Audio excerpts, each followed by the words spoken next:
새로운 어린년 저거 짬밥은 내 반도 안 돼. 황영구 원사는 바닥에 가래침을 퇴뱉으며 이죽거렸다. 희뿌연 담배 연기가 포천의 차가운 공기 중으로 흩어졌다. 그의 목소리에는 거칠 것 없는 오만함이 뚝뚝 묻어났다. 행정반 뒤편 분리수거장 구석은 그와 그의 추종자들이 은밀하게 모이는 아지트였다. 믹스커피 종이컵을 구겨 쥐며 옆에 서 있던 박 중사가 비열하게 웃으며 맞장구 쳤다.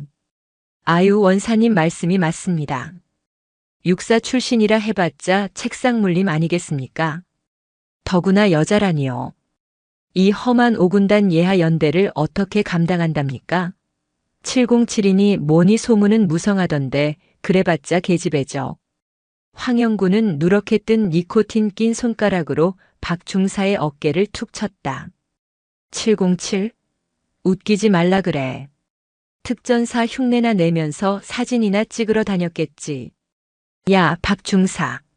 너 내가 이 부대에서 연대장 몇 명 갈아치웠는지 기억하냐? 손가락으로 다 못 꼽지 않습니까? 원사님은 이 연대에 살아있는 역사십니다. 그래, 역사지. 이 부대 살림살이, 병력 관리, 간부들 비위 맞추는 거. 내 손 안 거치면 숟가락 하나 제대로 못 놓는 게 여기야. 이번에 오는 민서영인지 뭔지 하는 대령도 똑같아. 처음에야 군기 잡겠답시고 눈에 힘주고 다니겠지만 한 달이면 내 앞에서 꼬리 내리게 되어 있어. 우리가 작업해둔 장부만 안 들키면 돼. 알았어? 황영구의 눈빛이 번들거렸다. 그는 자신의 배를 두드리며 흡족한 표정을 지었다. 병사들에게 돌아가야 할 부식비와 피복비를 야금야금 빼돌려 챙긴 돈으로 그는 인근 이동갈비 식당에서 회식을 즐기고 주말이면 유흥을 즐겼다. 그에게 군대는 국가를 지키는 곳이 아니라 자신의 배를 불리는 황금 어장이었다. 그때였다. 연병장 쪽에서 요란한 호각 소리와 함께 병사들의 함성이 들려왔다. 단결. 연대장님 입장하십니다. 황영구는 피우던 담배를 바닥에 던져 군홧발로 지시겼다. 오냐 오셨다 이거지. 어디 낯짝이나 한번 보자. 그는 건들거리는 걸음걸이로 행정반을 돌아 연병장 사열대로 향했다. 포천 이동면의 매서운 칼바람이 국망봉 자락을 타고 내려와 연병장의 흙먼지를 일으켰다. 수백 명의 장병이 도열한 가운데 검은색 지휘관 차량이 사열대 앞에 멈춰 섰다. 문이 열리고 군화가 먼저 땅에 닿았다. 먼저 내린 것은 흙먼지 하나 묻지 않은 광이 번쩍이는 전투화였다. 이어서 날렵한 체구의 여군 장교가 차에서 내렸다. 정복이 아닌 전투복 차림이었다. 베레모 아래로 드러난 눈매는 차가웠고 입술은 굳게 다물려 있었다. 어깨에 박힌 대령 계급장이 햇빛을 받아 서늘하게 빛났다. 민서영 대령. 육군 최연소 여성 연대장이자 전설적인 707 특수임무단 출신. 그녀가 단상 위로 올라가자 연대 전체의 정적이 감돌았다. 보통의 지휘관들이라면 취임사를 낭독하며 목청을 높였을 타이밍이었다. 하지만 그녀는 마이크를 잡지 않았다. 대신 날카로운 눈으로 연병장의 도열한 병사들의 눈을 하나하나 맞추듯 천천히 훑어보았다. 그 침묵의 시간이 길어질수록 연병장의 공기는 무겁게 가라앉았다. 단상 아래 주임원사 자리에 서 있던 황영구는 속으로 코웃음을 쳤다. 기선 제압이라도 하겠다는 건가? 꼴값 싸고 있네. 그때 민서영이 마이크를 잡았다. 본관은 오늘부로 제5군단 예하 2연대의 지휘를 맡게 된 민서영 대령이다.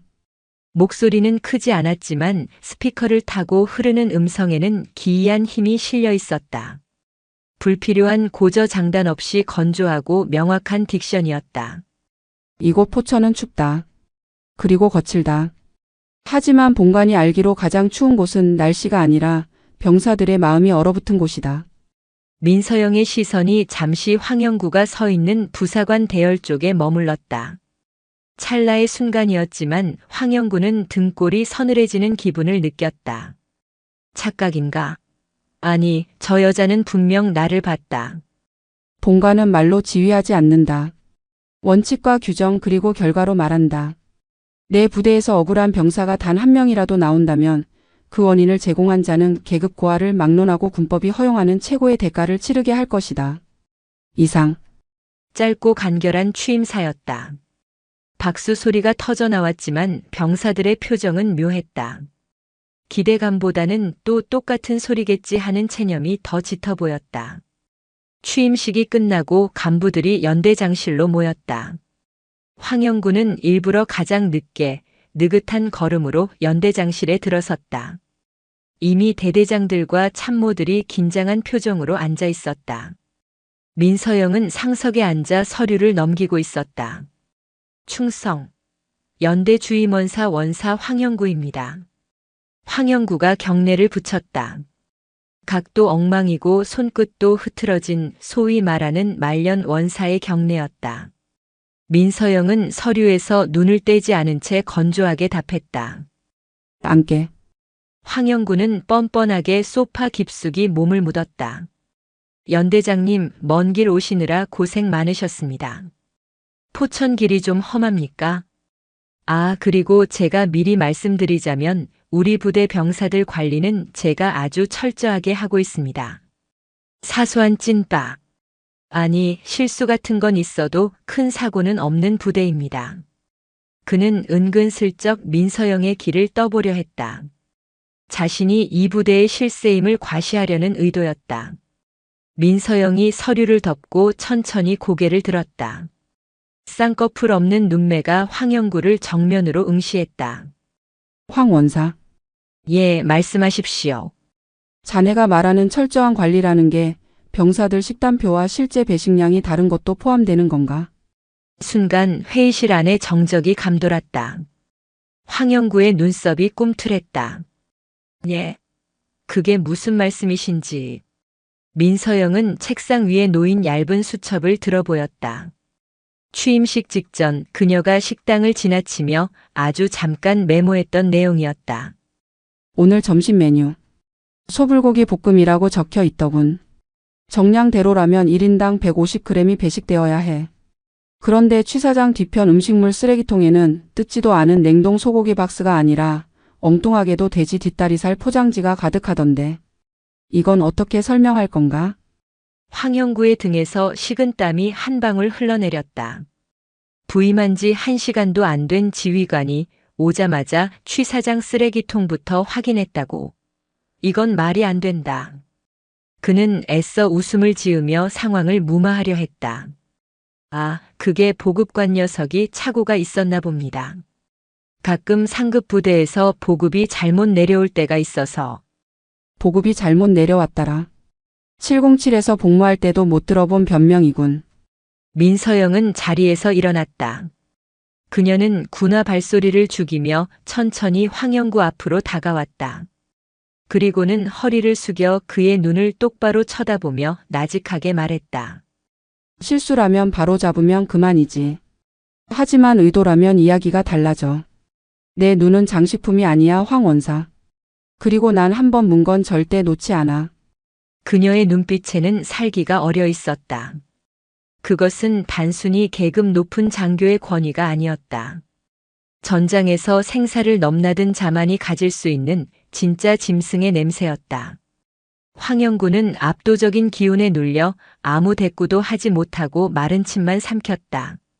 모두 나가봐. 업무 파악부터 다시 시작할 테니. 간부들이 도망치듯 연대장실을 빠져나갔다. 황영구 역시 쫓기듯 밖으로 나왔다. 복도로 나오자마자 찬 바람이 얼굴을 때렸지만 얼굴은 화끈거렸다. 모멸감과 두려움이 동시에 밀려왔다. 에이, 독사 같은 년이. 황영구는 이를 갈았다. 감히 나를 건드려? 어디 두고 보자. 누가 이 부대의 주인인지 확실하게 보여주지. 그는 주머니에서 휴대전화를 꺼내 어디론가 전화를 걸었다. 김 사장. 나야. 이번에 들어오는 부식 납품건 말인데. 좀 더 확실하게 땡겨야겠어. 아니, 새로운 연대장이 눈치가 보통이 아니야. 아예 장부를 새로 짜야겠다고. 그래, 오늘 저녁에 거기서 봐. 전화를 끄는 황영구는 연대장실 문을 흘겨보며 비릿한 미소를 지었다. 한편 텅 빈 집무실. 민서영은 창가에 서서 멀리 보이는 백운 계곡의 능선을 바라보고 있었다.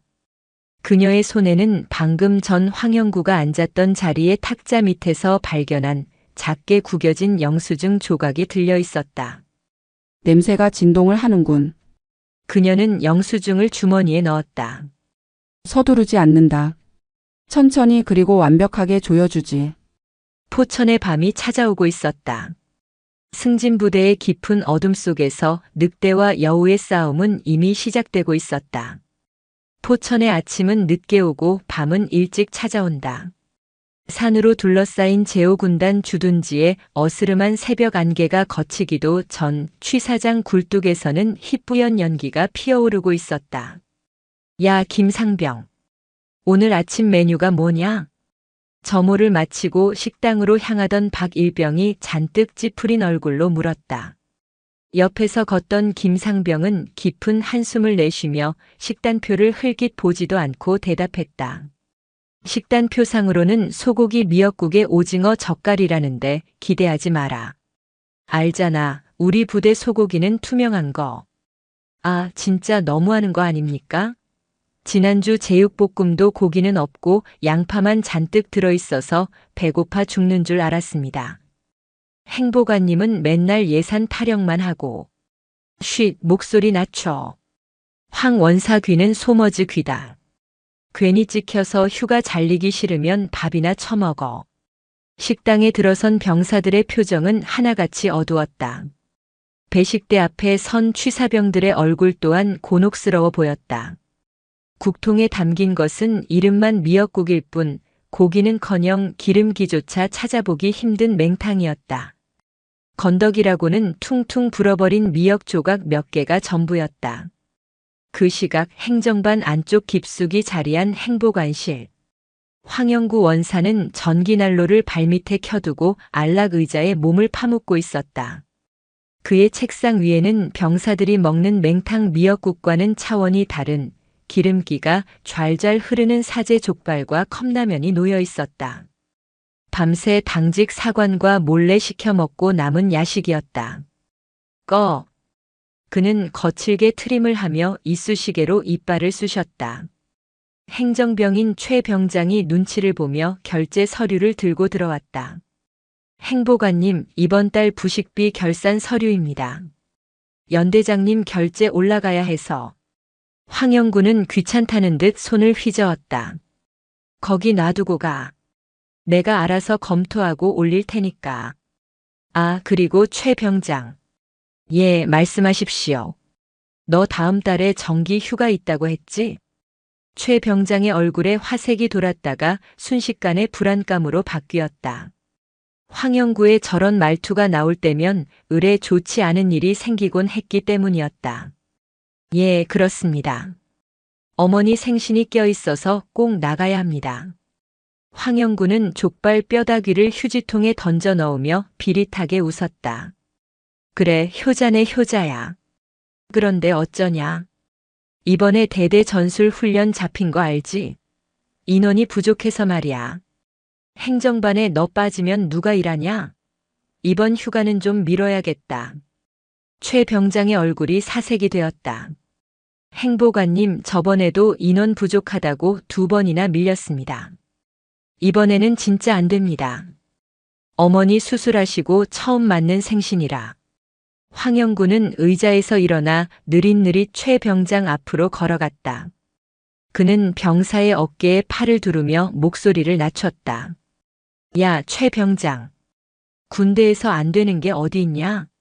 다 융통성 있게 하는 거지. 내가 인사과장한테 말 잘해서 휴가증 끊어줄 수도 있어. 근데 말이야, 세상에 공짜가 어디 있냐?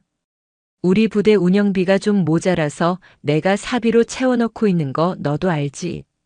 그것은 명백한 거짓말이었다. 운영비는 황영구의 주머니로 들어간 지 오래였다. 하지만 최 병장은 반박할 수 없었다. 이 부대에서 황영구의 말은 곧 법이었다. 저, 얼마나 필요하십니까? 황영구는 손가락 3개를 펴보였다. 30만 원. 우리 부대 발전 기금으로 낸다고 생각해라. 내가 고생하는 거 내가 다 생활기록부에 좋게 써줄게. 어때? 어머니 생신에는 가야지. 최 병장은 입술을 깨물었다. 병장 월급을 모아도 빠듯한 돈이었다. 하지만 선택권이 없었다. 그는 떨리는 목소리로 대답했다. 알겠습니다. 오늘 저녁 점호 전까지 마련해 보겠습니다. 그래, 역시 최 병장은 말이 통해. 나가봐. 최 병장이 힘없이 나가자 황영구는 콧노래를 흥얼거렸다. 책상 서랍을 열자 그 안에는 이중 장부가 숨겨져 있었다. 겉표지에는 비품관리대장이라고 적혀 있었지만 그 안에는 병사들에게 갈취한 돈과 빼돌린 부식비 내역이 암호처럼 적혀 있었다. 새로운 연대장? 아무리 날고 기어도 서류 조작까지 잡아낼 순 없지. 내 글씨체는 나만 알아보니까. 황영구는 볼펜을 들어 장부의 숫자를 고쳐 적었다. 병사 1인당 부식비를 300원씩만 줄여도 연대 전체 인원을 합치면 매달 수백만 원이 그의 주머니로 떨어졌다. 그에게 병사들은 국방의 의무를 다하는 젊은이들이 아니라 걸어다니는 지갑이자 현금 인출기였다. 오후 일과 시간. 연대장실. 민서영 대령은 창밖을 내다보고 있었다. 그녀의 시선은 연병장에서 훈련받는 병사들이 아니라 취사장 뒤편의 분리수거장에 고정되어 있었다. 그곳에는 아침부터 오고 가는 트럭들이 있었다. 부식 납품 트럭이었다. 이상하군. 그녀는 혼잣말로 중얼거렸다. 규정상 부식 차량은 새벽 6시 이전에 검수를 마치고 나가야 해. 그런데 지금 시각은 오후 2시야. 저 트럭은 왜 이제야 들어오는 거지? 민서영은 인터폰을 눌렀다. 당번병. 지금 즉시 정복이 아닌 활동복으로 한복하고 대기해. 조용히 움직인다. 잠시 후 민서영은 계급장이 없는 회색 활동복 차림으로 관사를 나섰다. 모자를 깊게 눌러써서 얼핏 보면 간부인지 병사인지 구분하기 어려웠다. 그녀는 그림자처럼 조용히 취사장 뒤편으로 접근했다. 취사장 뒷문은 반쯤 열려 있었다. 안에서는 황영구의 걸걸한 목소리가 들려왔다. 아, 김 사장님. 이번 고기는 때깔이 좀 별로네. 이거 등급 속인 거 아니야? 에이, 원사님도 참. 군인들 먹일 건데 뭐 그리 까다롭게 구십니까? 대신 제가 저번에 말씀하신 양주 트럭 조수석에 넣어놨습니다. 발렌타인 30년 산으로요. 크크, 역시 김 사장은 센스가 있어. 알았어. 검수 도장은 내가 찍을 테니까 대충 내리고 가. 애들한테는 조리할 때 양념 많이 넣어서 냄새 잡으라고 하면 되니까. 납품업자 김 사장과 황영구는 킬킬거리며 짐을 내리고 있었다. 박스에는 육군 납품용이라는 스티커가 붙어 있었지만 내용물은 한눈에 봐도 질이 떨어지는 폐급 고기들이었다. 냉동 상태가 엉망이라 핏물이 배어나오고 있었고 심지어 유통기한 날짜가 교묘하게 스티커로 덧붙여져 있었다. 민서영은 스마트폰을 꺼내 그 장면을 소리 없이 영상으로 담았다. 707 시절 적의 진지에 침투해 첩보를 수집하던 솜씨 그대로였다. 그녀의 손은 미동조차 하지 않았다. 화면 속에는 황영구가 뒷돈 봉투를 주머니에 쑤셔 넣는 장면까지 고스란히 찍혔다. 빙고. 하지만 그녀는 바로 현장을 덮치지 않았다. 아직은 때가 아니었다. 뱀을 잡으려면 꼬리가 아니라 머리를 쳐야 했다. 그리고 그 머리를 치기 위해서는 뱀이 더 이상 빠져나갈 구멍이 없도록 완벽한 덫을 놓아야 했다. 민서영은 조용히 몸을 돌려 취사장을 빠져나왔다. 그때 구석에서 쪼그려 앉아 울고 있는 병사를 발견했다. 아침에 황영구에게 협박당했던 최 병장이었다. 그는 휴대전화를 붙들고 누군가에게 사정하고 있었다. 친구야, 미안한데 돈 좀 빌려줄 수 있냐? 내가 휴가 나가서 갚을게. 엄마 병원비 때문에 급해서 그래. 민서영의 발걸음이 멈췄다. 그녀의 눈매가 매섭게 변했다. 단순히 국고를 횡령하는 것을 넘어 병사들의 절박함을 이용해 고혈을 빤다는 것은 군인으로서가 아니라 인간으로서 용서받지 못할 짓이었다. 그녀는 인기척을 죽이고 최 병장 뒤로 다가갔다. 그리고 나직하게 불렀다. 용건만 간단히 묻겠다. 누구에게 상납해야 하는 돈이지? 최 병장은 소스라치게 놀라 뒤를 돌아보았다. 모자를 쓴 낯선 여자가 서 있었다. 누구십니까? 외부인은 들어오시면 안 됩니다. 민서영은 천천히 모자를 벗었다. 차가운 겨울바람에 그녀의 짧은 머리카락이 흩날렸다. 연대장이다. 최 병장의 눈이 휘둥그레졌다. 그는 황급히 일어나 경례를 하려 했지만 다리가 풀려 주저앉고 말았다. 경례는 생략한다. 앉아. 그리고 사실대로 말해. 황 원사가 요구한 게 돈인가? 최 병장은 입술을 달달 떨었다. 사실대로 말했다가 행보관에게 당할 보복이 두려웠다. 하지만 눈앞에 있는 연대장의 눈빛은 황영구의 그것과는 달랐다. 무서우리만큼 차갑지만 그 안에는 흔들리지 않는 단단한 신뢰가 있었다. 그게 휴가를 나가려면 발전 기금을 내야 한다고 했습니다. 30만 원. 민서영의 주먹이 꽉 쥐어졌다. 하얗게 질린 주먹 위로 힘줄이 솟아올랐다. 발전 기금이라. 아주 창의적인 도둑놈이군. 그녀는 주머니에서 자신의 지갑을 꺼냈다. 그리고 5만 원권 지폐 6장을 꺼내 최 병장의 손에 쥐어주었다. 이 돈을 가져다 줘라. 연대장님, 안 됩니다. 제가 어떻게... 명령이다. 이 돈을 황 원사에게 줘. 그리고 반드시 현금으로 주지 말고 계좌 이체를 할 수 없으니 봉투에 넣어서 전달한다고 해. 단 이 봉투를 그대로 써야 한다. 민서영은 지갑 속에 있던 평범해 보이는 흰 봉투에 돈을 넣었다. 하지만 그 봉투 안쪽 모서리에는 그녀만이 알아볼 수 있는 아주 작은 표식이 되어 있었다. 707 특수임무단에서 작전 시 사용하는 특수 잉크로 육안으로는 보이지 않지만 자외선 라이트를 비추면 선명하게 드러나는 표식이었다. 이건 뇌물이 아니라 놈의 목을 조를 증거이로다. 넌 아무것도 모르는 척 연기를 해. 겁먹을 필요 없다. 지금 이 순간부터 내 뒤에는 제호군단이 아니라 민서영이 버티고 있으니까. 최 병장은 얼떨결에 돈 봉투를 받아들었다. 연대장의 눈을 보며 그는 알 수 없는 용기가 솟아나는 것을 느꼈다. 알겠습니다. 감사합니다, 연대장님. 가라. 최 병장이 멀어지는 뒷모습을 보며 민서영은 다시 모자를 눌렀었다. 그날 밤 황영구는 당직 사령 몰래 위병소를 빠져나가 인근 술집으로 향했다.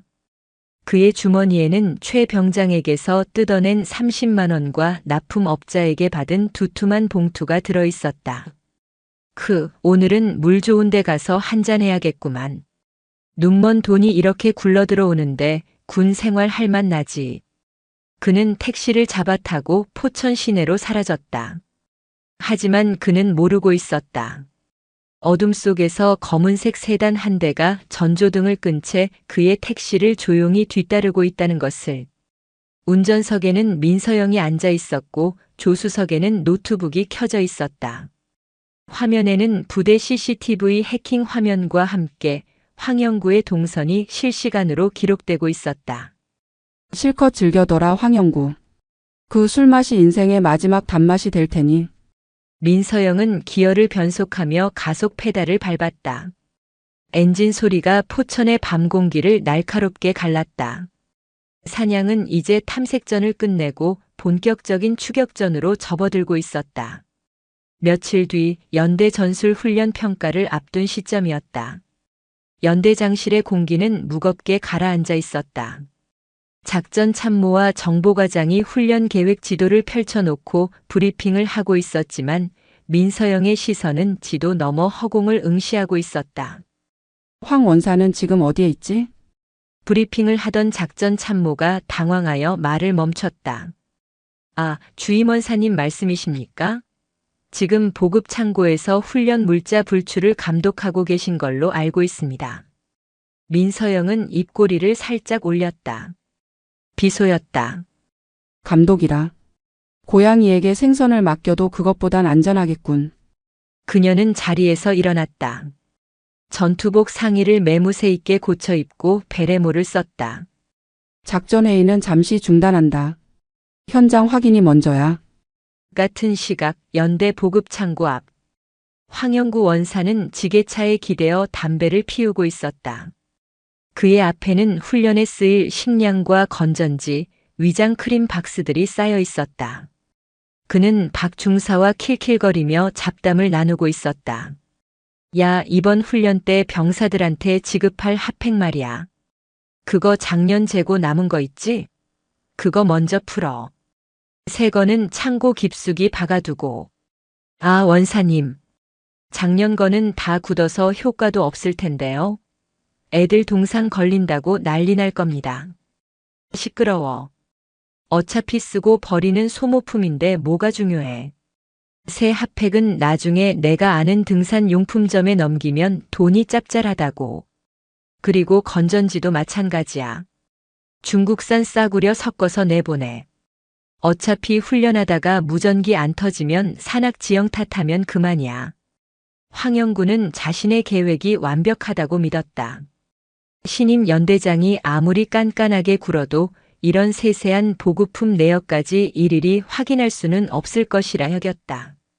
게다가 훈련 중에 장비가 고장 나거나 병사들이 추위에 떨면 그 책임은 고스란히 지휘관인 민서영에게 돌아갈 터였다.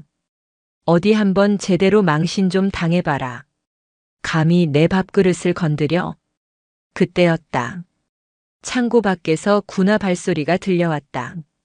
규칙적이고 절도 있는 소름 끼치도록 차분한 발소리였다.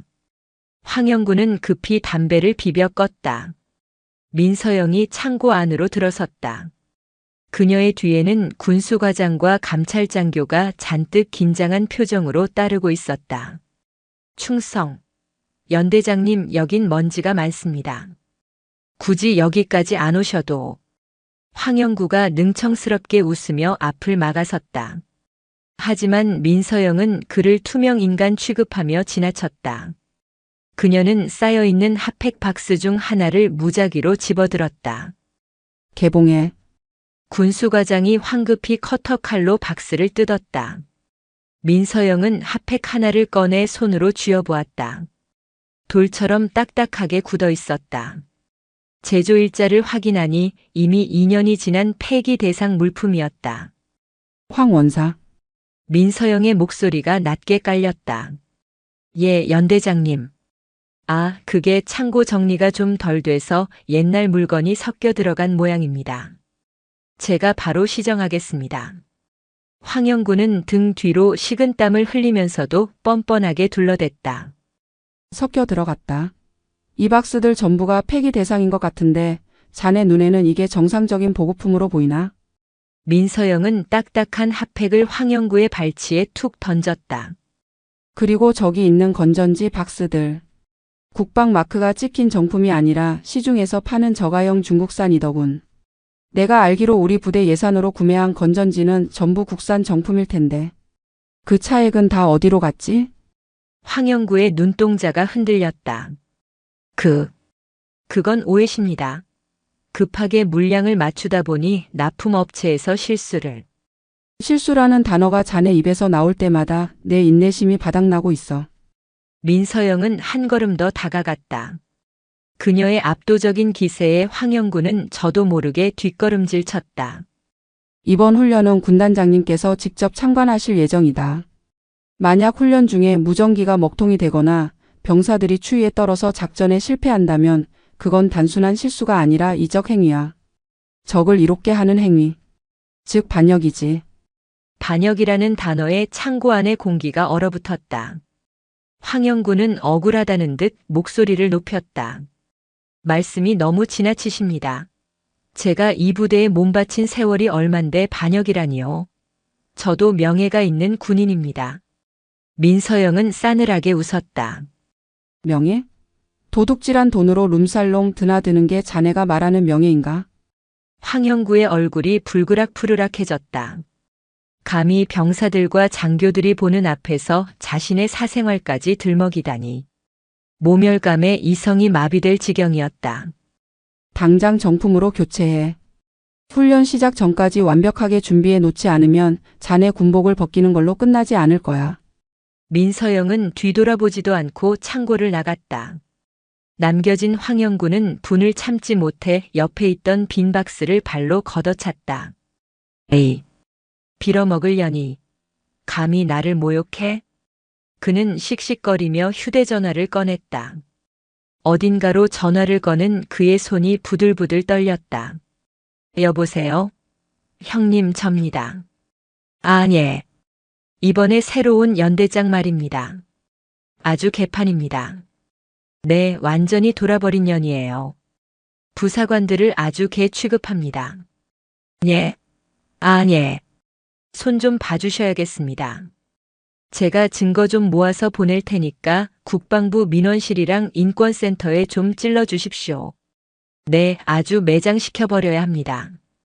전화를 끄는 황영구의 눈에 도끼가 서렸다. 내가 법을 좋아해? 그래, 나도 법대로 해주지.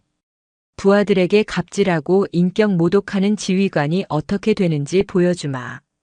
황영구는 그날 밤 자신의 추종 세력인 부사관들을 소집했다. 인근 식당 구석 방에 모인 그들은 민서영을 몰아내기 위한 모의를 시작했다. 그 여자 말투가 아주 재수 없지 않습니까? 어제 김 중사한테도 폭언했다면서요? 맞아요. 우리가 탄원서 하나씩 쓰면 됩니다. 요즘 군대 분위기가 어떤데? 여군 지휘관이 갑질했다고 하면 언론에서 바로 물어뜯을 겁니다.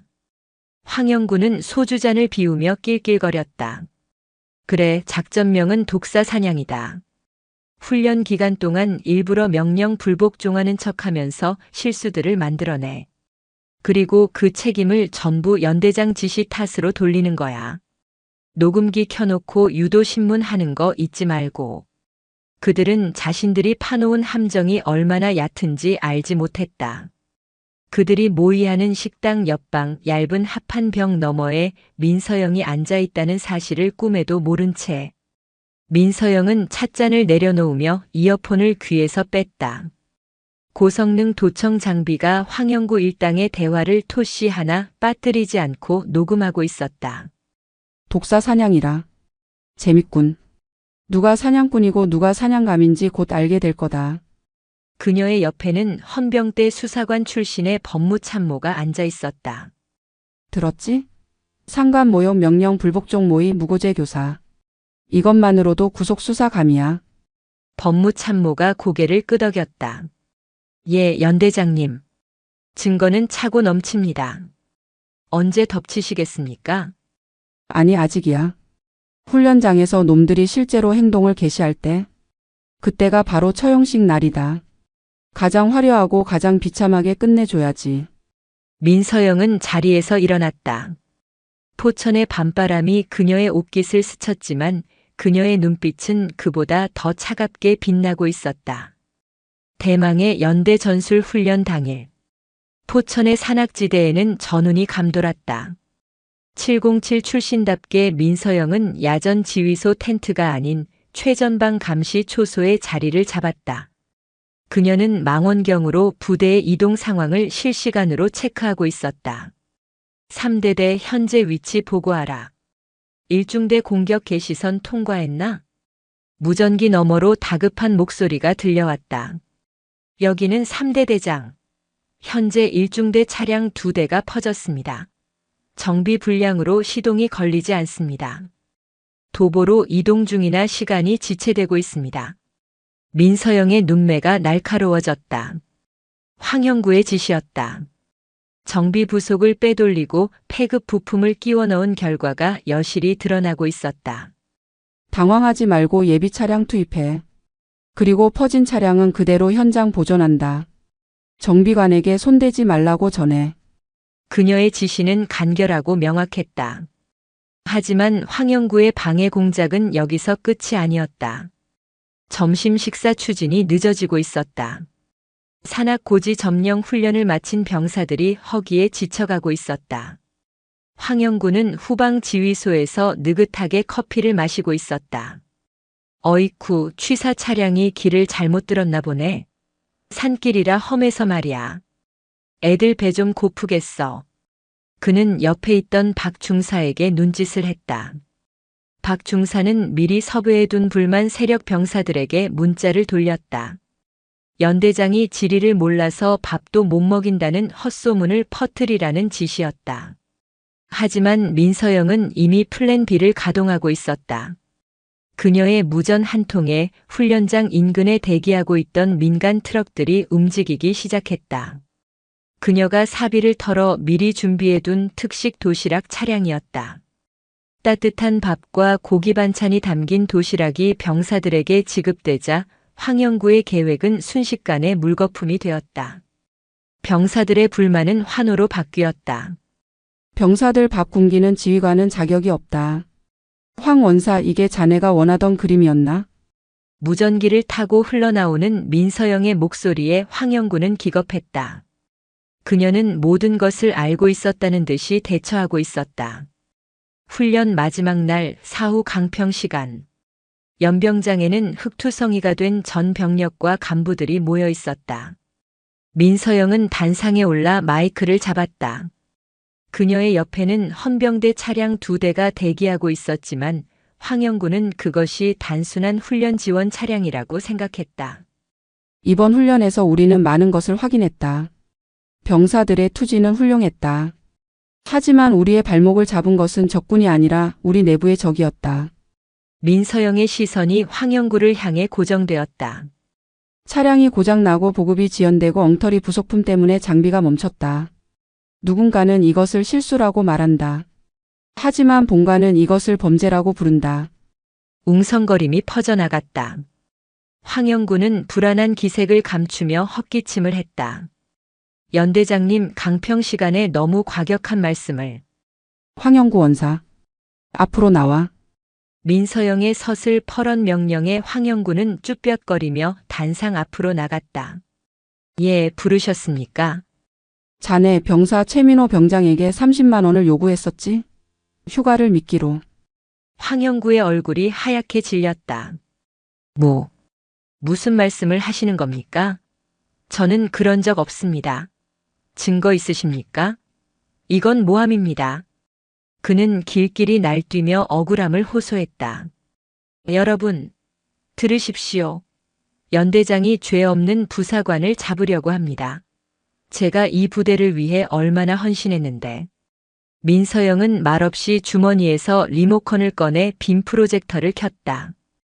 대형 스크린에 영상 하나가 재생되었다. 취사장 뒤편에서 황영구가 업자에게 돈봉투를 받고 썩은 고기를 납품받는 영상이었다. 화질은 선명했고 음성까지 깨끗했다. 에이, 이건. 영상이 끝나자마자 화면이 바뀌었다. 최 병장이 황영구에게 건넸던 돈 봉투 사진, 그리고 그 봉투가 황영구의 개인 금고에서 발견되는 장면이 이어졌다. 헌병 수사관들이 자외선 라이트를 비추자 봉투 모서리에 민서영이 표시해둔 특수 표식이 형광색으로 빛나고 있었다. 자네 금고에서 압수한 봉투다. 내가 최 병장에게 준 바로 그 돈이지. 그리고 여기 자네가 부하들과 모의해서 나를 무고하려 했던 녹음 파일도 있어. 틀어줄까? 황영구는 다리에 힘이 풀려 그 자리에 주저앉았다. 완벽한 체크메이트였다. 빠져나갈 구멍은 어디에도 없었다. 자네는 군인의 명예를 더럽혔고 신성한 국방의 의무를 수행하는 병사들의 피를 빨아먹었다. 군법 제 몇 조를 읊을 필요도 없어. 자네가 갈 곳은 영창이 아니라 육군 교도소다. 민서영이 손짓하자 대기하고 있던 헌병들이 달려들었다. 이거나. 내가 누군지 알아? 나 오군단장님이랑도 아는 사이야. 이거나. 황영구는 발악했지만 건장한 헌병들에게 제압당의 수갑이 채워졌다.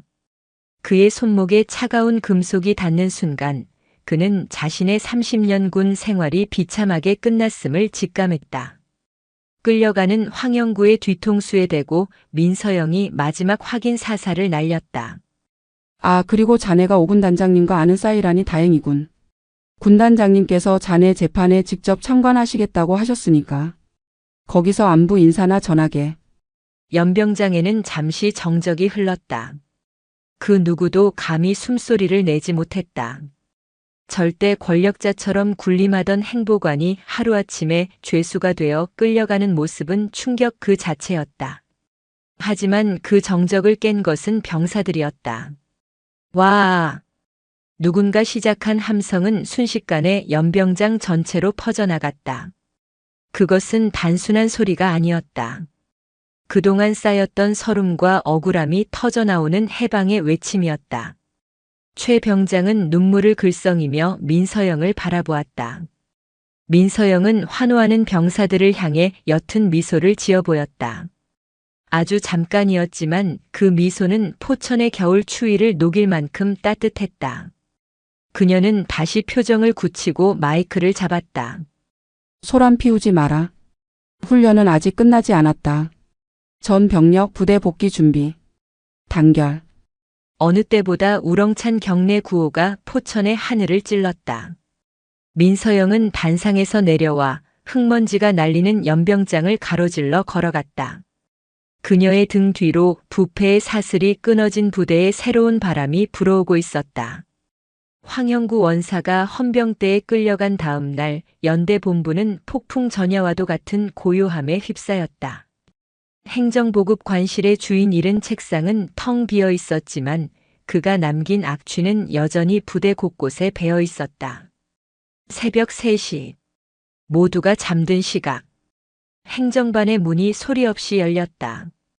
복도의 비상구 불빛만이 희미하게 비추는 어둠 속으로 누군가 들어왔다. 박중사였다. 황영구의 오른팔 노릇을 하며 콩고물을 받아먹던 그는 황 원사의 구속 소식에 뜬 눈으로 밤을 지새웠다. 장부. 이중 장부가 하나 더 있어. 그것만 없애면 돼. 황영구는 치밀한 인간이었다. 민서영에게 들킨 장부 외에도 간부들의 비리를 약점 잡아 기록해둔 비밀 수첩이 하나 더 존재했다. 박중사는 그것이 자신을 파멸시킬 시한폭탄임을 알고 있었다. 그는 황급히 책상 서랍의 이중 바닥을 뜯어냈다. 찾았다. 검은색 가죽 수첩이 손에 잡혔다. 박중사는 안도의 한숨을 내쉬며 라이터를 꺼냈다.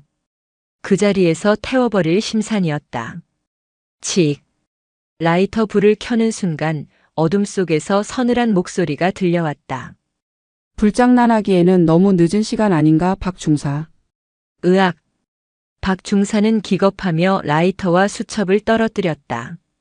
행정반 구석, 어둠에 잠겨있던 소파에서 민서영이 천천히 몸을 일으켰다.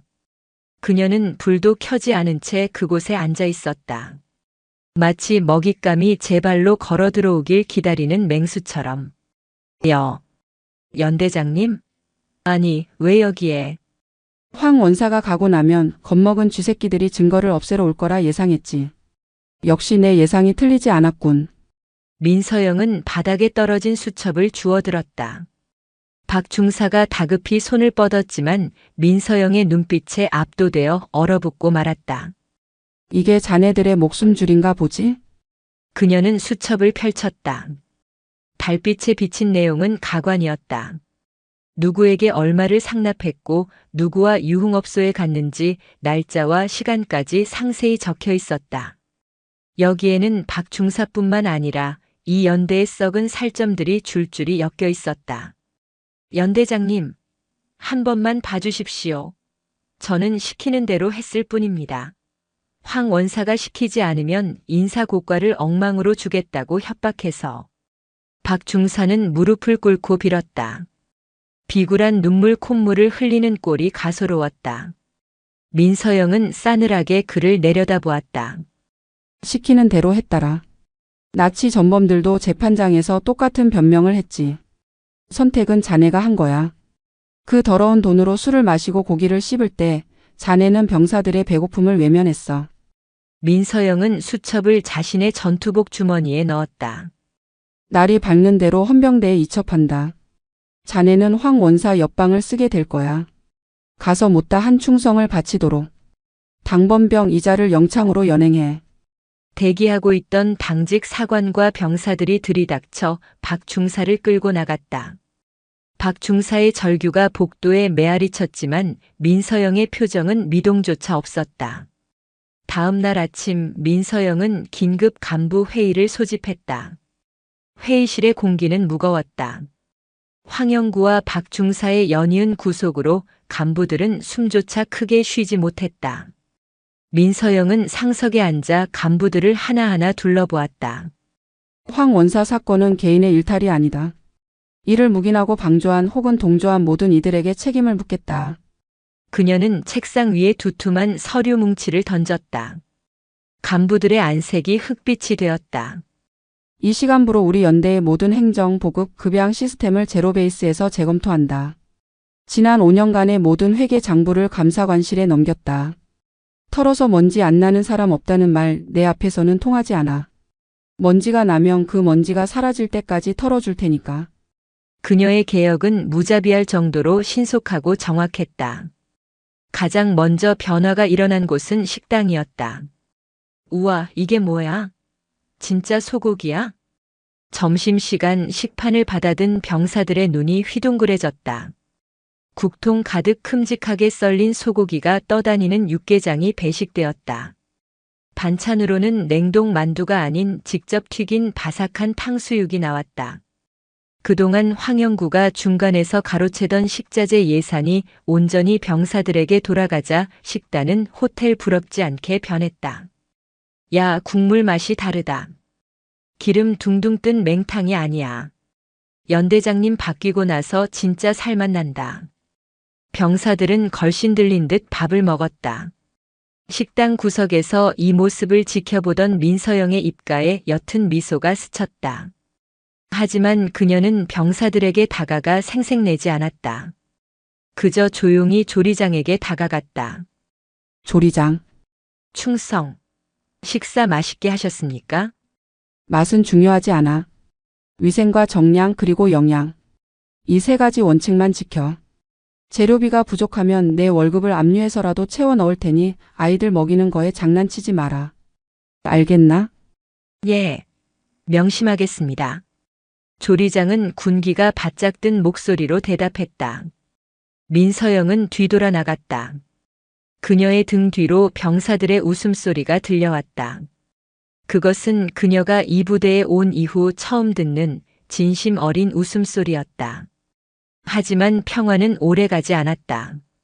썩은 뿌리를 뽑아낸 자리에 이번에는 외부의 시련이 닥쳐오고 있었다. 포천의 하늘이 심상치 않게 어두워지고 있었다. 12월의 포천은 눈의 왕국이자 군인들에게는 지옥이었다. 오후부터 내리기 시작한 눈은 밤이 되자 앞이 보이지 않을 정도로 쏟아졌다. 대설 경보가 발령되었다. 전 병력 제설 작전 준비. 비상 소집. 민서영의 지시에 따라 전 연대원이 연병장으로 뛰어나왔다. 넉가래와 눈삽을 든 병사들의 입에서 하얀 입김이 뿜어져 나왔다. 민서영 역시 지휘관 차량에 앉아 있는 대신 직접 눈삽을 들고 병사들 틈에 섰다. 연대장님 들어가 계십시오. 저희가 하겠습니다. 대대장이 만류했지만 민서영은 고개를 저었다. 내 부하들이 추위에 떨고 있는데 지휘관이 따뜻한 난로 옆에 있을 수는 없어. 구역 나눠서 신속하게 밀어낸다. 실시. 그녀의 솔선수범에 간부들도 불평 한마디 없이 눈을 치우기 시작했다. 그런데 새벽 2시경 무전기에서 다급한 비명이 터져 나왔다. 여기는 삼중대. 탄약고 뒤편 구막사 붕괴. 반복한다. 구막사 붕괴. 안에 작업 중이던 병력 매몰. 민서영의 눈동자가 흔들렸다. 탄약고 뒤편 구막사는 황영구가 비자금 조성을 위해 헐값에 날림공사로 지어놓은 창고였다. 그 부실한 구조물이 기록적인 폭설의 무게를 이기지 못하고 무너져 내린 것이다. 현장으로 이동한다. 의무대 호출하고 공병대 중장비 투입해. 민서영은 눈밭을 헤치고 사고 현장으로 질주했다. 현장은 아수라장이었다. 샌드위치 패널과 철골이 엿가락처럼 휘어져 있었고 그 아래서 병사들의 신음이 들려왔다. 살려주세요. 다리가 끼었습니다. 공병대 중장비가 도착하려면 시간이 걸렸다. 눈 때문에 진입로가 막혔기 때문이다. 기다릴 시간이 없었다. 이대로 두면 저체 온증으로 쇼크사한다. 우리가 직접 구한다. 민서영은 입고 있던 야전 상의를 벗어 던졌다. 영하 20도의 혹한이었지만 그녀의 몸에서는 열기가 뿜어져 나왔다. 위험합니다, 연대장님. 추가 붕괴 위험이 있습니다. 작전 참모가 그녀의 팔을 잡았지만 민서영은 그 손을 뿌리쳤다. 내가 707에서 배운 건 사람 죽이는 기술만이 아니야. 사람 살리는 기술도 배웠어. 날 따를 자신 있는 놈들만 붙어. 그녀는 무너진 철골 구조물 틈으로 몸을 날렸다. 707 시절 대테러 진압 작전을 수행하며 익힌 건물 침투 능력이 빛을 발했다. 좁고 불안정한 잔해 사이를 비집고 들어간 그녀는 매몰된 병사들을 하나둘씩 찾아냈다. 김일병, 정신 차려. 내 목소리 들리나? 연대장님. 너무 춥습니다. 다리가 철골에 깔린 김일병이 파랗게 질린 입술로 웅얼거렸다. 민서영은 이를 악물었다. 조금만 참아. 내가 들어 올릴 테니 그 사이에 빠져나와. 그녀는 김일병의 다리를 누르고 있는 수백 킬로그램의 철골을 어깨로 받쳤다. 인간의 한계를 뛰어넘는 괴력이었다. 우지끈 하는 소리와 함께 철골이 아주 조금 들렸다. 지금이야. 끌어내. 밖에서 대기하던 부사관들이 김일병을 잡아당겼다. 김일병이 빠져나가는 순간 민서영이 버티고 있던 철골이 쿵 하고 내려앉았다. 연대장님. 병사들이 비명을 질렀다. 흙먼지가 가라앉고 민서영이 잔해 속에서 걸어 나왔다. 그녀의 이마에서는 피가 흐르고 있었고 전투복은 찢어져 있었다. 하지만 그녀는 쓰러지지 않았다. 보고해. 잔류 인원 있나? 전원 구조되었습니다. 연대장님 피가. 스친 거야. 신경 쓰지 마. 민서영은 피를 닦아내지도 않은 채 들것에 실려가는 김일병에게 다가갔다. 그리고 자신의 목에 걸고 있던 방한용 목토시를 벗어 병사의 목에 감아주었다. 미안하다. 못난 어른들이 지은 부실한 건물 때문에 내가 다쳤어. 이 빚은 반드시 갚겠다. 김일병은 눈물을 흘리며 고개를 끄덕였다. 그 모습을 지켜보던 연대원들의 가슴 속에 뜨거운 무언가가 차올랐다. 그동안 그들이 겪었던 지휘관들은 병사가 다치면 진급에 누를 끼칠까봐 사고를 은폐하기 급급했다. 하지만 민서영은 달랐다. 그녀는 자신의 몸을 던져 부하를 구했고 진심으로 사과했다. 날이 밝았다. 눈은 그쳤지만 연대의 분위기는 완전히 달라져 있었다. 민서영은 이마에 붕대를 감은 채 연병장에 섰다. 어젯밤 사고는 천재지변이 아니다. 이것은 명백한 인재다. 황영구와 그 일당들이 예산을 빼돌려 지은 불법 건축물이 우리 전우들을 죽일 뻔했다. 그녀의 목소리에는 분노가 서려 있었다. 나는 이 사건을 결코 묵과하지 않을 것이다. 건설업체 감리 책임자 그리고 이를 승인해준 당시 지휘 라인까지 끝까지 추적해서 법정에 세울 것이다.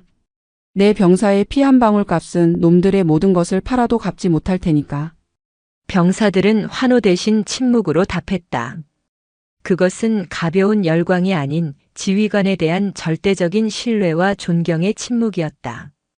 그때 위병소 쪽에서 검은 세단 한 대가 들어왔다. 번호판을 본 참모들이 술렁거렸다. 육군 본부 감찰실 차량이었다. 황영구의 배후 세력이 드디어 움직이기 시작한 것이다. 차에서 내린 감찰관은 거만한 태도로 민서영에게 다가왔다. 민서영 대령입니까?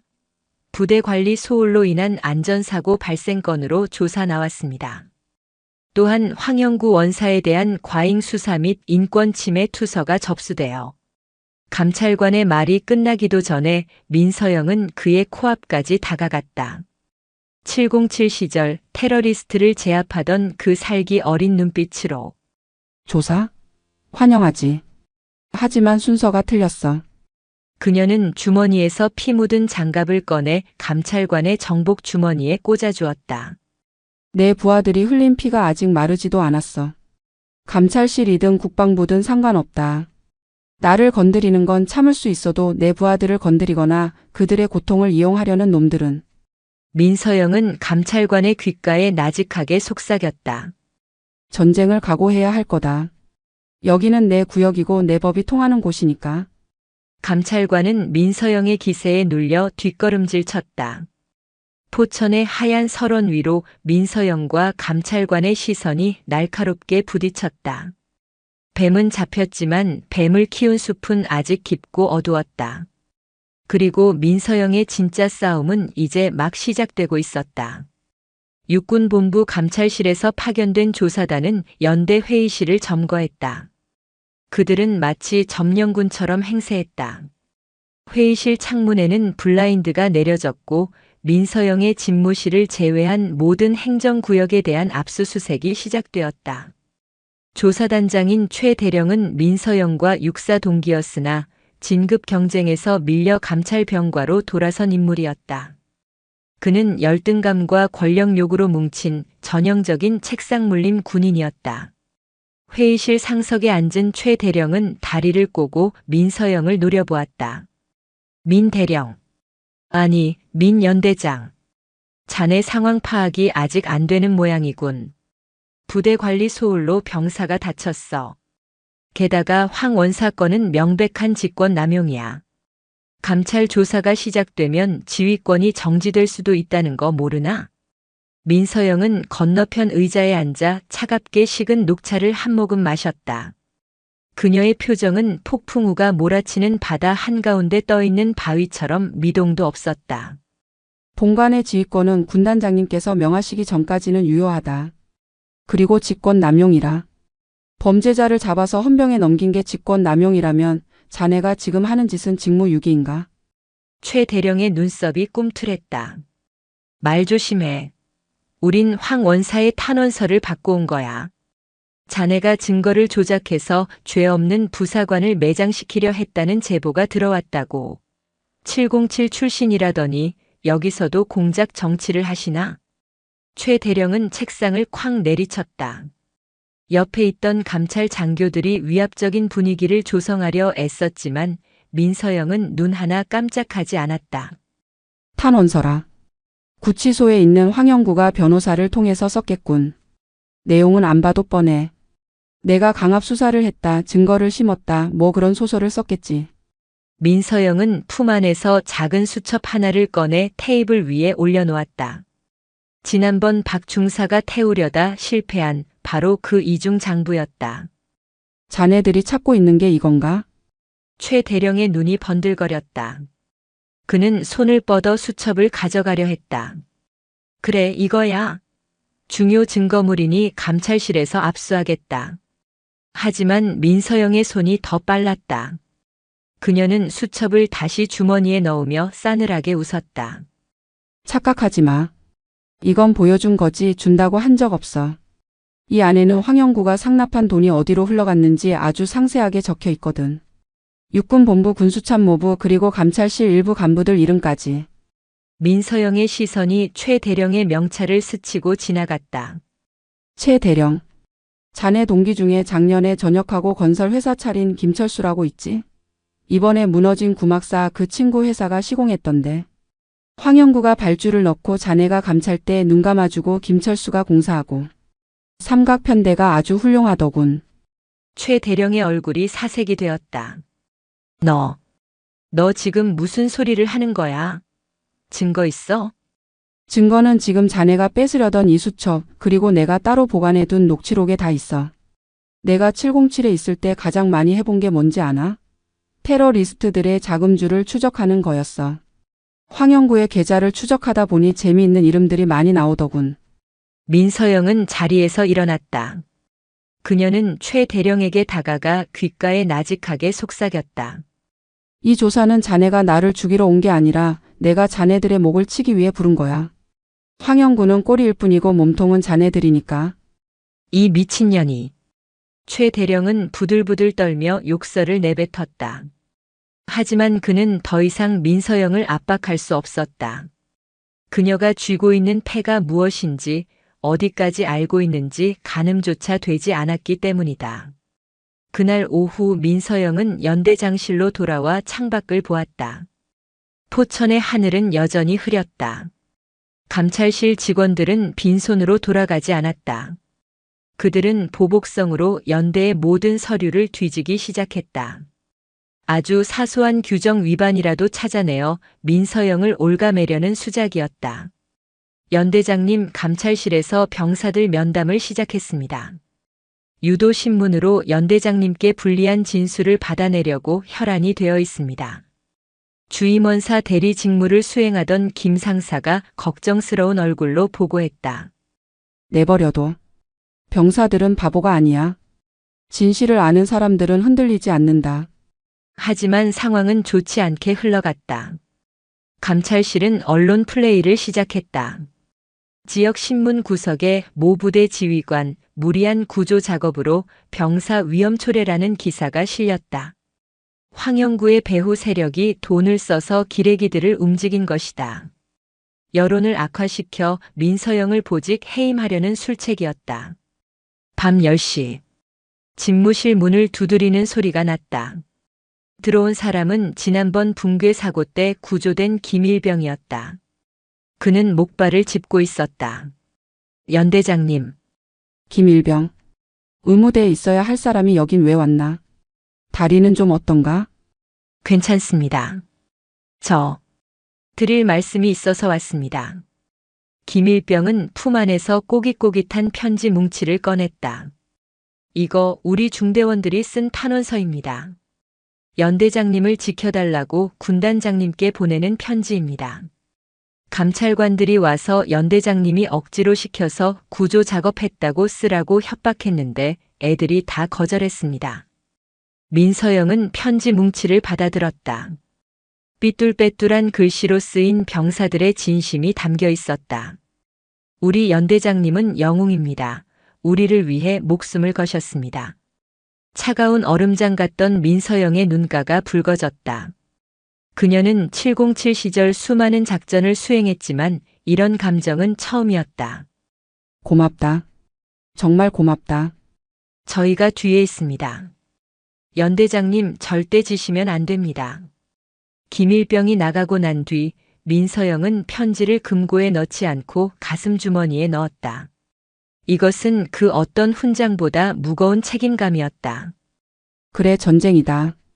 누가 이기나 해보자. 민서영은 전화기를 들었다. 수신자는 제5군단장실 직통 번호였다. 충성. 76연대장 민서영 대령입니다. 군단장님께 긴급 보고 드릴 사안이 있습니다. 아니요, 전화로 드릴 말씀이 아닙니다. 내일 아침 군단징계위원회에서 직접 소명하겠습니다. 네, 제 군복을 걸고 말씀드립니다. 수화기를 내려놓는 그녀의 손끝이 미세하게 떨렸다. 두려움 때문이 아니었다. 싸움을 앞둔 전사의 흥분 때문이었다. 내일 열릴 징계위원회는 그녀의 무덤이 되거나 아니면 거대한 비리 카르텔을 무너뜨릴 처형대가 될 것이었다. 제5군단 사령부 대회의실. 공기는 납처럼 무거웠다. 긴 테이블을 중심으로 양쪽에 장성들과 영관급 장교들이 도열해 있었다. 중앙에는 군단장인 중장이 근엄한 표정으로 앉아 있었고 그 옆으로 법무참모, 인사참모, 그리고 감찰참모가 배석했다. 맞은편 피신문자석에는 민서영 대령이 앉아 있었다. 그녀는 정복을 갖춰 입고 가슴에는 약장 하나 달지 않은 깨끗한 모습이었다. 최 대령이 먼저 포문을 열었다. 그는 빔 프로젝터로 붕괴 사고 현장 사진을 띄웠다. 존경하는 군단장님 그리고 위원 여러분. 민서영 대령은 지휘관으로서의 냉철함을 잃고 감정에 치우쳐 무리한 구조 작업을 감행했습니다. 이로 인해 2차 붕괴 위험을 초래했고 본인 또한 부상을 입어 지휘 공백을 만들었습니다. 이는 명백한 지휘 조치 실패입니다. 그는 교묘하게 말을 돌렸다. 황영구의 비리는 쏙 빼놓고 민서영의 구조 과정만을 문제 삼은 것이다. 또한 황영구 원사에 대한 수사 과정에서 적법한 절차를 거치지 않고 사적인 감찰을 진행하여 부대 단결을 저해했습니다. 이에 본 감찰실은 민서영 대령의 보직 해임을 건의하는 바입니다. 참모들이 웅성거렸다. 군단장은 묵묵히 듣고 있다가 민서영을 바라보았다. 민 대령, 할 말 있는가? 민서영은 자리에서 일어났다. 군단장님, 질문 하나 드려도 되겠습니까? 해보게. 군인의 존재 이유는 무엇입니까? 뜬금없는 질문에 장내의 정적이 흘렀다. 민서영은 스스로 답했다. 국민의 생명과 재산을 보호하는 것입니다. 제 부하들은 군인이기 전에 대한민국의 국민입니다.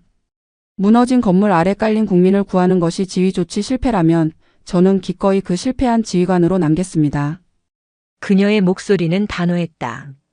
하지만 제가 오늘 이 자리에 선 진짜 이유는 따로 있습니다. 저는 제 명예를 지키러 온 것이 아니라 썩어버린 군대의 환부를 도려내러 왔습니다. 민서영은 준비해온 서류 가방을 열었다. 그리고 어젯밤 최 대령이 뺏으려 했던 그 수첩과 이동식 저장 장치를 꺼내 군단장 앞으로 가져갔다. 이것은 구속된 황영구 원사의 비밀 장부와 그가 통화한 내용이 담긴 녹음 파일입니다. 감찰실장 최 대령은 이 증거를 인멸하기 위해 어젯밤 제 집무실을 급습했습니다. 에이, 이봐. 거짓말 마. 그건 조작된 거야. 최 대령이 자리를 박차고 일어났다. 조작? 군단장님, 지금 바로 이 녹음 파일을 재생해 주십시오. 10분 전 제가 헌병대 수사과에 의뢰하여 성분 분석을 마친 원본입니다. 군단장의 눈짓에 법무참모가 저장 장치를 노트북에 연결했다. 스피커를 통해 황영구와 최 대령, 그리고 건설사 사장의 통화 내용이 적나라하게 흘러나왔다. 형님, 이번에 감찰 나오시면 민서영 그 여자 좀 확실하게 밟아주십시오. 제가 챙겨드린 거 섭섭지 않게 넣었습니다. 걱정 마. 내가 감찰단장인데 누가 뭐라 하겠어?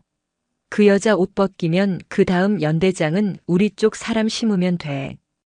건설 수주 물량도 더 챙겨주고.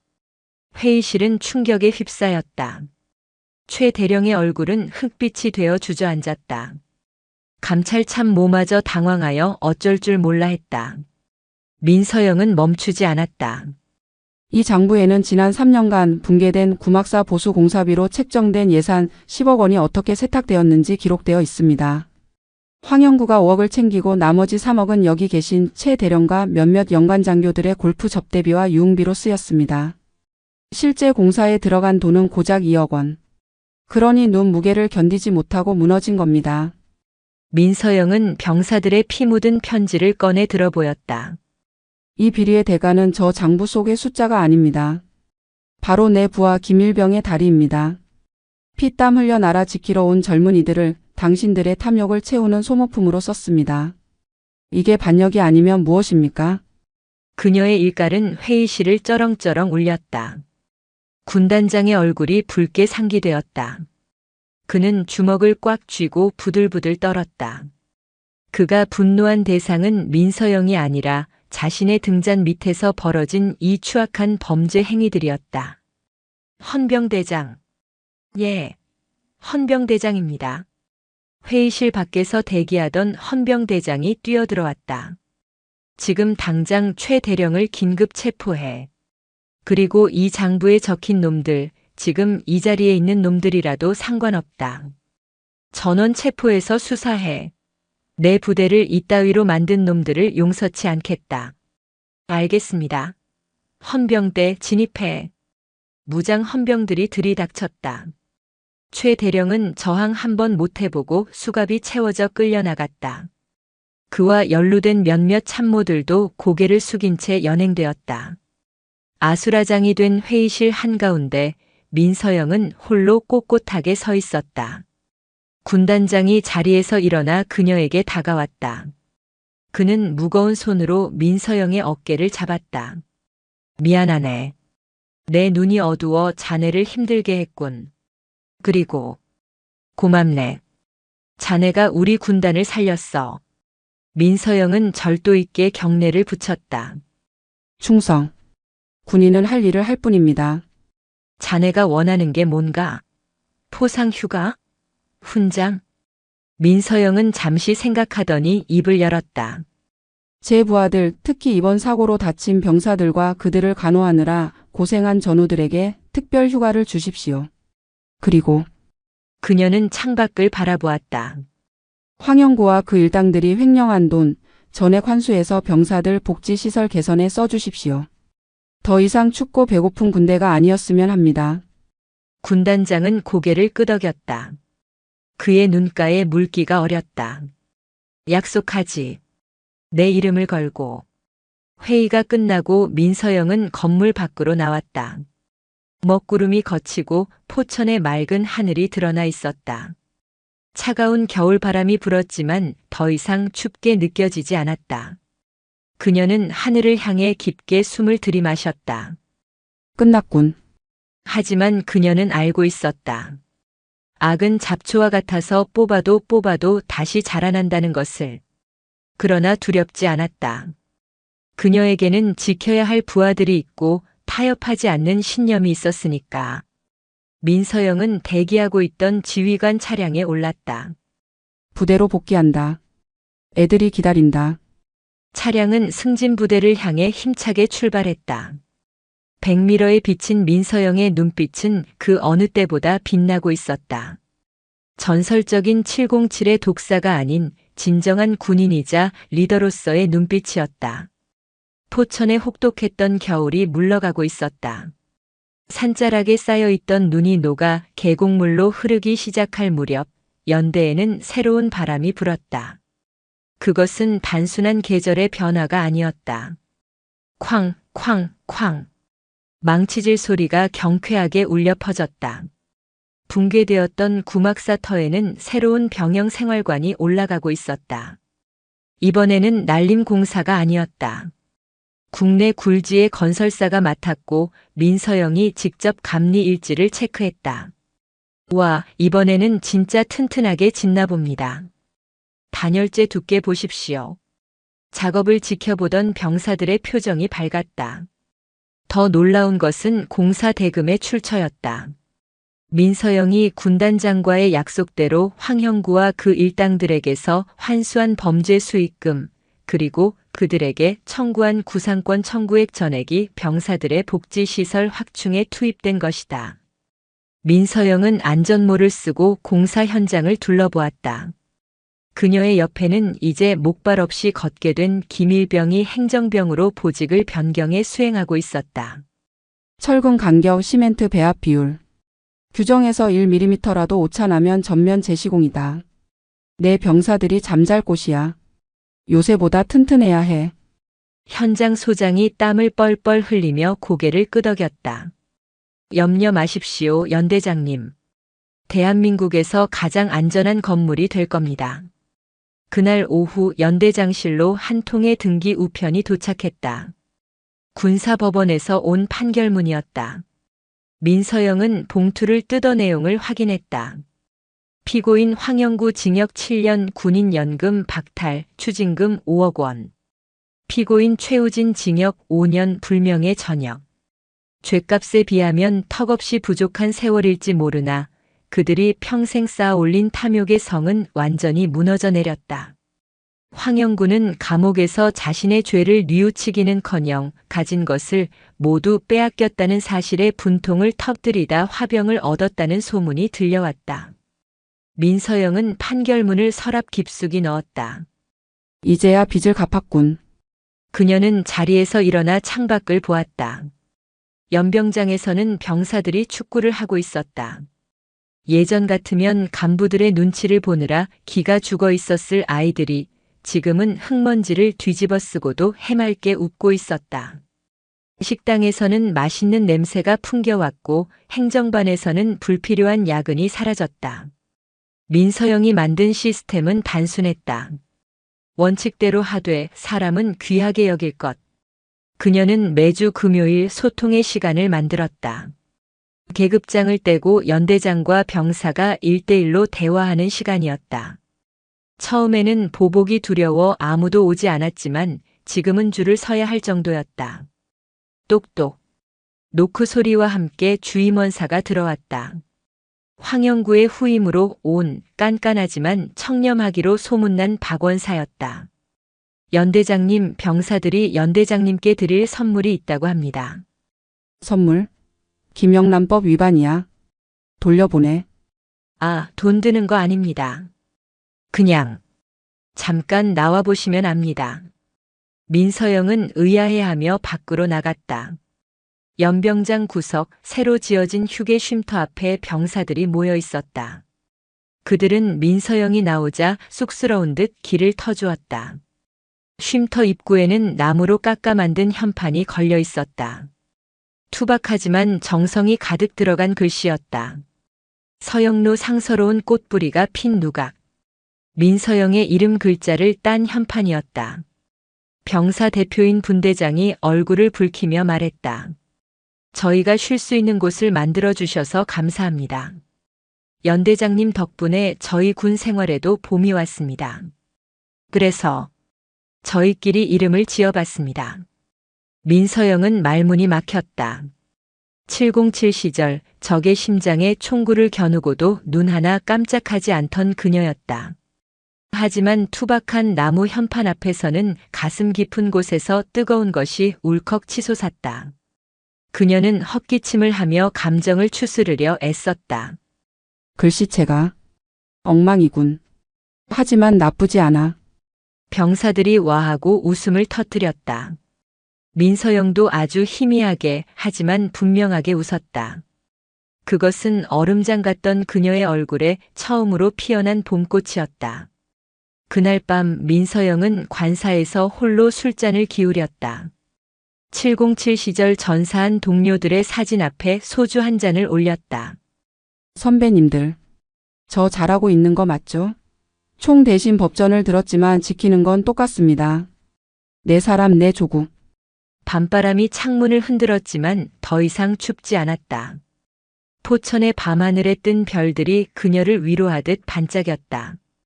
뱀이 지나간 자리에는 새살이 돋고 있었다. 그 어느 때보다 단단하고 건강한 새살이. 1년하고도 6개월이 지났다. 제5군단 예하 76연대는 이제 꼴통부대가 아니었다. 전군에서 가장 전투력이 높고 가장 사고가 없는 최정예 부대로 탈바꿈했다. 민서영이 있는 곳에는 비리가 없다는 말은 육군 전체의 정설이 되었다. 그리고 707 특임대의 철칙처럼 임무를 완수한 요원은 떠나야 할 시간이 다가왔다. 육군본부 인사명령. 대령 민서영. 국방부 직속 방산 비리 특별수사단장으로 보직 변경을 명함. 더 크고 위험한 곳, 더 거대한 악이 도사리고 있는 곳으로의 호출이었다. 그녀의 능력이 다시 한번 필요해진 것이다. 이임식 날. 연병장에는 전 연대원이 도열했다. 봄비가 촉촉하게 내리고 있었다. 보통 비가 오면 실내 행사를 하지만 병사들은 굳이 연병장에 서겠다고 고집을 피웠다. 떠나는 연대장의 마지막 모습을 빗속에서라도 지켜보고 싶다는 이유였다. 단상에 선 민서영은 준비해온 이임사를 접어 주머니에 넣었다. 대신 마이크를 잡고 병사들을 바라보았다. 1년 6개월. 길다면 길고 짧다면 짧은 시간이었다. 연병장이 쥐 죽은 듯 조용해졌다. 빗소리만이 그녀의 목소리를 감쌌다. 나는 너희에게 친절한 지휘관은 아니었다. 새벽같이 깨워 구보를 시켰고 규정을 어기면 가차없이 영창을 보냈다. 나를 원망했나? 아닙니다. 1500명의 목소리가 한 사람처럼 울렸다. 그래. 내가 너희를 강하게 굴린 이유는 하나다. 전쟁터에서 살아남게 하기 위해서였다. 그리고 부조리한 세상을 만났을 때 비겁하게 고개 숙이지 말고 당당하게 맞서 싸울 힘을 길러주기 위해서였다. 민서영은 잠시 말을 멈추고 맨 앞줄에 서 있는 김병장과 눈을 맞췄다. 군복은 작업복이 아니다. 수이다. 언제든 국가를 위해 죽을 수 있다는 각오로 입는 옷이다. 하지만 기억해라. 너희의 목숨은 그 무엇보다 귀하다. 억울한 개죽음은 당하지 마라. 내가 그리고 우리가 지킬 테니. 곳곳에서 훌쩍이는 소리가 들려왔다. 강철 같던 부사관들의 눈시울도 붉어졌다. 나는 이제 떠난다. 하지만 내 영혼의 반은 이곳 승진 부대에 두고 간다. 너희가 어디에 있든 억울한 일을 당하면 나를 찾아라. 지옥 끝까지 쫓아가서라도 해결해 줄 테니까. 이상.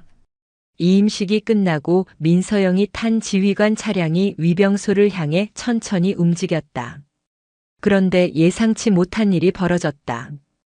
위병소까지 이어지는 약 1km의 도로 양옆으로 병사들이 인간띠를 만들어 도열해 있었다. 누가 시킨 것이 아니었다. 그들은 빗속에서 민서영의 차가 지나갈 때마다 차례대로 경례를 올렸다. 단결, 단결, 사랑합니다, 연대장님. 감사했습니다. 차창 밖으로 스쳐 지나가는 병사들의 얼굴 하나하나가 민서영의 가슴에 박혔다. 황영구의 횡령으로 밥을 굶던 아이, 부실 공사로 다리를 다쳤던 아이, 휴가를 팔아먹는 간부에게 돈을 뜯기던 아이. 그들이 이제는 늠름한 군인이 되어 그녀를 배웅하고 있었다. 운전병이 백미러를 보며 말했다. 연대장님, 우십니까? 민서영은 황급히 고개를 돌려 창밖을 보았다. 비가 들이쳐서 그래. 운전이나 똑바로 해. 차는 위병소를 빠져나갔다. 백미러 속에서 부대는 점점 작아졌지만 그곳에서 피어난 희망은 결코 작아지지 않을 것이었다. 차가 포천을 벗어나 서울로 향하는 고속도로에 진입했다. 민서영은 휴대전화를 꺼냈다. 국방부 수사단에서 보낸 첫 번째 타깃 리스트가 화면에 떴다. 이번 상대는 군납 비리에 연루된 거물급 정치인과 결탁한 방산업체였다. 황영구 따위와는 비교도 안 될 만큼 거대하고 위험한 적이었다. 하지만 민서영의 입가에는 여유로운 미소가 번졌다. 재미있겠군. 그녀는 재킷 안주머니에서 낡은 사진 한 장을 꺼내보았다. 707 시절 진흙탕을 구르며 함께 웃던 전우들의 사진이었다. 그리고 그 뒤에는 오늘 아침 병사들이 선물해준 롤링 페이퍼가 있었다. 우리의 영원한 대장님. 과거의 전우들과 현재의 부하들이 그녀의 양 어깨를 받쳐주고 있었다. 민서영은 사진을 다시 넣고 옷매무새를 가다듬었다. 대령 계급장이 차창으로 들어오는 햇살을 받아 날카롭게 빛났다. 가자. 청소할 시간이다. 차는 속도를 높여 거대한 도시의 정글 속으로 또 다른 전장 속으로 미끄러져 들어갔다. 전설은 끝난 것이 아니었다. 다만 새로운 페이지로 넘어갔을 뿐.